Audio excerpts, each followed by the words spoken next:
Pakalat ngayon sa mga balita ang tungkol sa isang Filipina na inaresto sa Japan, pero bakit nga ba?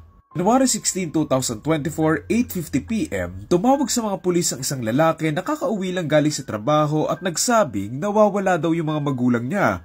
Ito ay ang mag-asawang sina Norihiro Takahashi, 55 years old at Kimi Takahashi, 52 years old. Nag-aalala daw yung lalaki kasi nga marami daw dugo doon sa may bahay na nagpapatunay na merong masamang nangyari sa mga magulang niya. Mas nag-alala pa nga siya nung meron siyang nakitang isang kutsilyo na puno din ng dugo.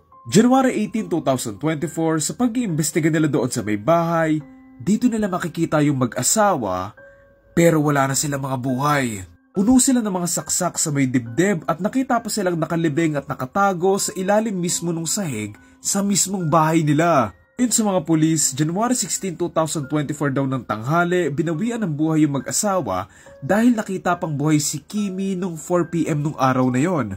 Dahil dito, mas nag-imbestiga sila and on January 19, 2024, inaresto nila ang isang babaeng Filipina na dati daw girlfriend nung lalaki na anak nung mag-asawa. Ito ay si Hazel Ann Morales, 30 years old na 7 years ng OFW sa Japan. Inaresto siya matapos makuhanan sa magkakahiwalay na CCTV noong January 16, 2024 na si Hazel at ang isa pang lalaki ay naglalakad daw malapit sa bahay ng mga biktima.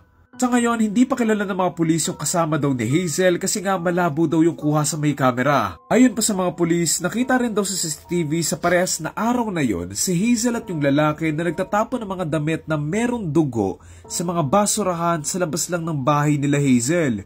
Dahil sa mga ebidensya na to, nasa kamay ngayon ng mga pulis muna si Hazel habang nag-iimbestiga sila sa tunay na nangyari. Ang isa sa mga tinitignan nilang motibo ay dahil daw sa pera at ang mga malalaking utang daw ni Hazel na kinuwento ng lalaki na dating boyfriend ni Hazel na anak nga nung mag-asawa. Dagdag pa ng mga pulis kung si Hazel daw talaga yung gumawa nito, paniguradong hindi daw siya nag-iisa. Dahil na rin daw sa bigat ng mga katawan na imposible daw mabuhat ni Hazel ng mag-isa lang. Ngayon, tinatanggi naman daw ni Hazel at hindi siya umaamin sa mga binibintang sa kanya. Nagbigay din ng komento ang mga mahal sa buhay ni Hazel at ayon sa kanila, hindi daw sila naniniwala, imposible, at hindi daw talaga ito magagawa ni Hazel yung mga binibintang sa kanya at kung meron man daw nangyari, paniguradong na-frame up lang daw si Hazel. Baka daw wala ng buhay mga magulang ng lalaki nung pinapunta siya at doon na nga nadamay si Hazel. Nangako naman ng mga opisyal natin sa Pilipinas na bibigyan daw nila ng best legal defense si Hazel para sa mga kasong kinakaharap niya.